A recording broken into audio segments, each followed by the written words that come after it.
బెదిరించడం నీ మొదటి నేరం. సోదర ప్రేమతో నువ్వు ఆ పని చేసినందుకు నిన్ను క్షమించవచ్చు. కానీ నా ముఠాలో ముఖ్యమైన వాళ్ళను చంపావే, అది క్షమించరాని ద్రోహం. ఆనంద్, ఎస్ బాస్, వీడి కథ నువ్వు ముగించు. Okay boss.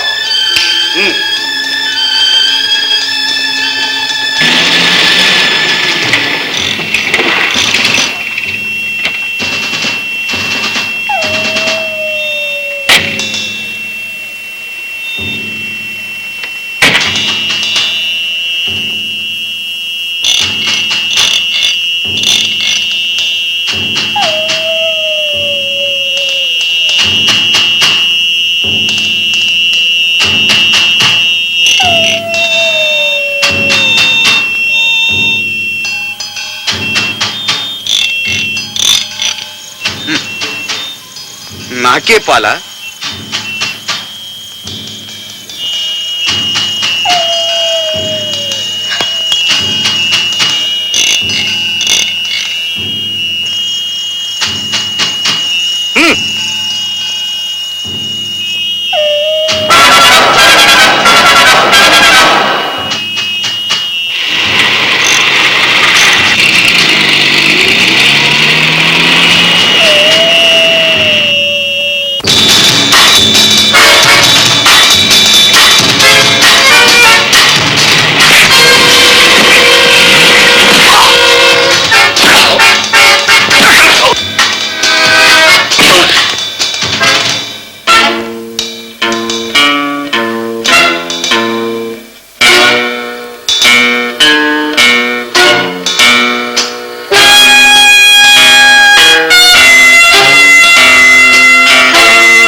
Number 57, number 43, number 90 విదేశస్తులతో నేను చేసుకున్న స్మగ్లింగ్ అగ్రిమెంట్ ఫైల్ కనిపించడం లేదు. తప్పించుకున్న శేఖరే ఈ పని చేశాడని నా ఉద్దేశం. మీ అందరికీ ఇదే నా ఆర్డర్. చేజారిన దస్తావేజులు తక్షణం నా చేతికి రావాలి, లేదా మీ ప్రాణాలు మీకు దక్కవు. ఇప్పుడు వెళ్తున్నాం బాస్. తప్పకుండా తీసుకొస్తాం బాస్. All right friends.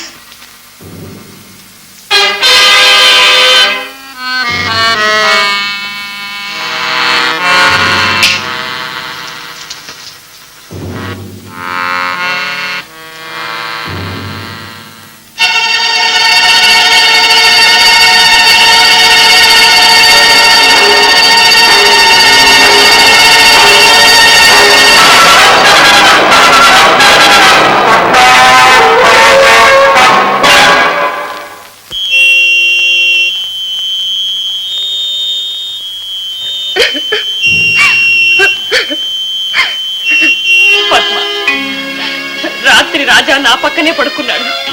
పొద్దున్నే లేచి చూస్తే లేడు. నిద్రపోయే ముందు నాన్న నాన్న అని ఏడుస్తూనే పడుకున్నాడు. ఒకవేళ వారిని వెతుక్కుంటూ వెళ్ళాడో లేకపోతే వదినా.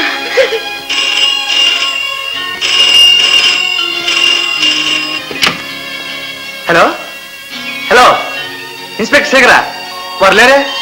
ఎవరు? మరి భార్య కావాలా?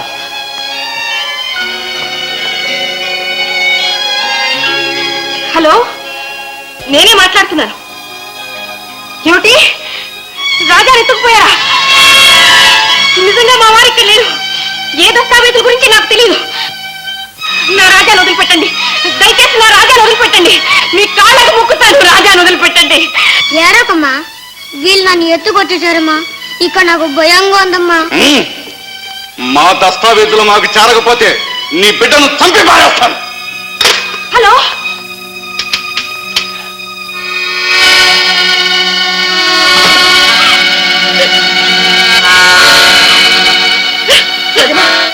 రాజా ఎక్కడున్నాడు? వదినా చెప్పొదినా.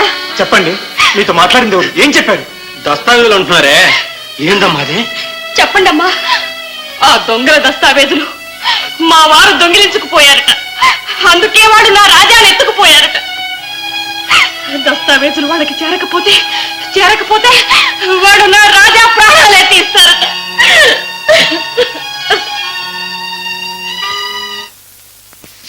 జగ్గు రాజా ఎక్కడ్రా? ఎక్కడ దాచావో చెప్పు.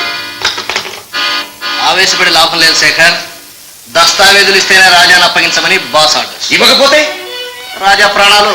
జగ్గు నేను చావుకు సిద్ధంగానే ఉన్నాను. దస్తావేజులు తేకపోతే బాస్ ఎలాగో చంపుతాడు. అప్పుడు చచ్చకంటే ఇప్పుడు నీ చేతిలో చస్తాను. నానా నానా నాకు భయంగా ఉంది నాన్న, భయంగా ఉంది నాన్న. త్వరగా వచ్చి నన్ను తీసుకెళ్ళి నాన్న.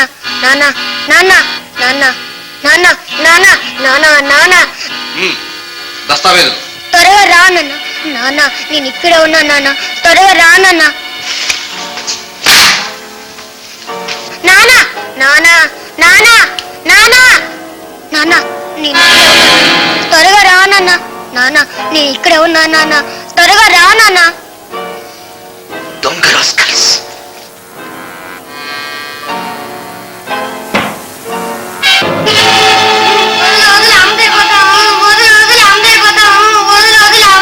నోర్మిరా శభాష్ జగ్గు. బాస్ కుర్రవాణ్ణి వదిలేయొచ్చా? పగను మర్చిపోగలమా? తండ్రి చేసిన పాపానికి ఫలితం ఈ బిడ్డ అనుభవించాలి. దస్తావేజులు దొంగిలించుకుపోయిన ద్రోహికి నేనిచ్చే బహుమానం ఈ బిడ్డ క్షమం. రాజా! బాబు! రాజా! బాబు! నోర్మిరా రాజా! ఆగు. అడుగు ముందుకు వేశావా ఇక్కడ నీ కొడుకు నా రివాల్వర్ కు బలైపోతాడు. వీడు నా మొదటి బలి. అమాయకుడైన ఈ పసివాడి మీద నీకెందుకు ఈ కక్ష? అమాయకుడిలా నటించి నన్నే మోసగించాడే నీ భర్త, దానికి శిక్ష.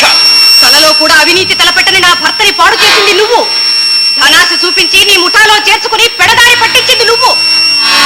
అన్యోన్యంగా ఉండే మా దంపతులను విడదీసి పచ్చని మా కాపురంలో చిచ్చు రేపింది నువ్వు. నువ్వు చేసిన పాపం నూరికే వదలదు. నీ గుణపాఠాలేమీ నాకు అక్కర్లేదు. నువ్వు నా రెండవ బలి. బాస్, హంతకులు ఏనాటికైనా హతమారి తీరాలి. అన్యాయం కలకాలం సాగదు. మర్యాదగా రాజాన్ని విడిచిపెట్టు, లేదా తప్పించుకున్న లేడి తిరిగి వేటగానే వెతుక్కుంటూ వచ్చిందే. నువ్వు నా మూడవ బలి. ఎవరు మూడవ బలి? చావు నిర్ణయించవలసింది నువ్వు కాదురా, భగవంతుడు. పైగా మా తలరాతలన్నీ నువ్వే వ్రాసినట్టు మా చావు గురించి మాట్లాడుతున్నావా రాస్కెల్? రివాల్వర్ చూపించగానే బెదిరిపోతామనుకుంటున్నావా, లేక నువ్వు పేరుస్తుంటే చూస్తూ ఊరుకుంటామనుకుంటున్నావా? మర్యాదగా చెప్తున్నాను, రాజాను వదులు. ఆరిపోయే ముందు దీపం ఇలాగే రెపరెపలాడుతుంది. చచ్చే ముందు నీకు సరైన సాహసమే వచ్చిందే.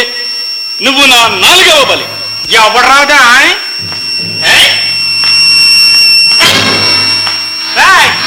ఏంద్ర నువ్వు చీరలో తిందరట, దిల్లుంటే కింద తీరరా? కంటవునా బస్తమే సవరా సవర్మే పచ్చి. వీడొకరా వీళ్ళకు తోడు. నువ్వు నా ఐదవ బలి.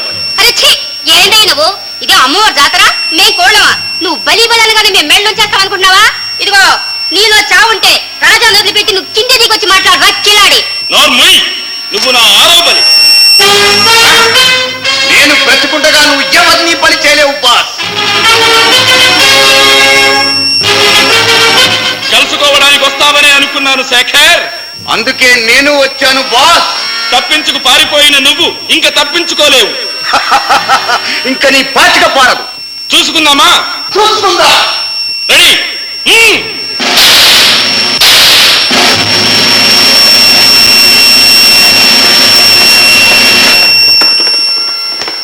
అనవసరంగా మీ ప్రాణాలు పోగొట్టుకోకండి. మర్యాదగా రివాల్వర్లు కింద పెట్టండి.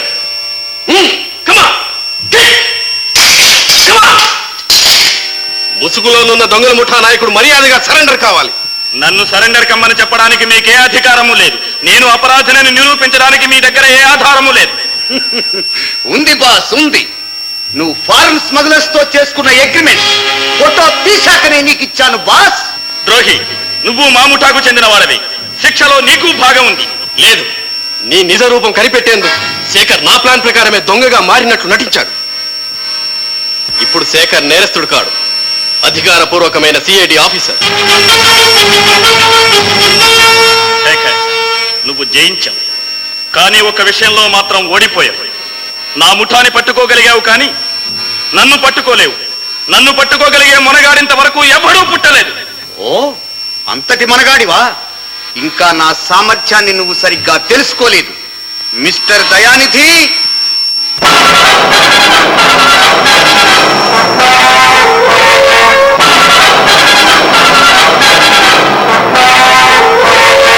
ఇప్పుడు చెప్పు, ఎవరు మొనగాడు?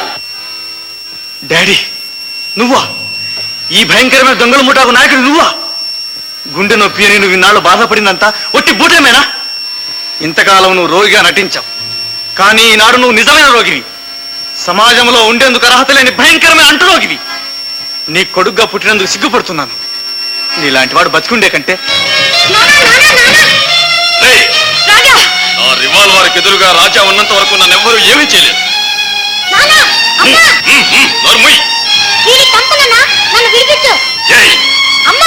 రాజా, నానా, దగ్గరకు వచ్చావా? నీ కొడుకు నీకు దక్కడు.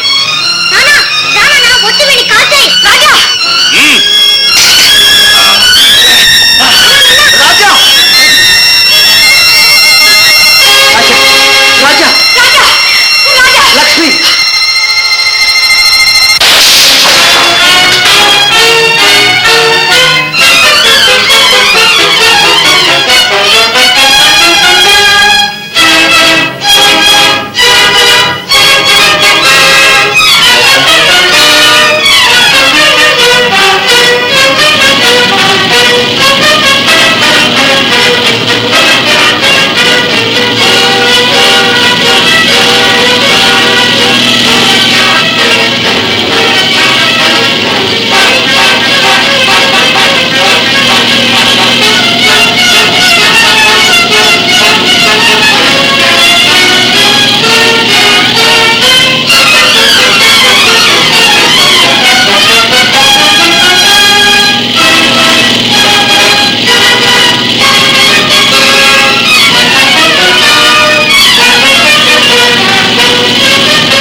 నాకు శిక్షాకాలం దగ్గరకొచ్చింది. నేను బ్రతిక బయటపడినా చట్టం నాకు వేసేది మరణశిక్ష. శేఖర్, నేను నీ ఎడల మనిషిగా ప్రవర్తించలేదు. అయినా నాదొక చిన్న కోరిక. నా భాస్కరుని ఒక భయంకర దేశద్రోహి కొడుకుగా భావించగా నీ చెల్లి పద్మనిచ్చి పెళ్లి చేస్తావు కదూ? పెళ్లి చేస్తావు కదూ? చెప్పు శేఖర్, చేస్తానని చెప్పు, చేస్తానని చెప్పు. నా చివరి కోరిక. దయానిధి, దయానిధి!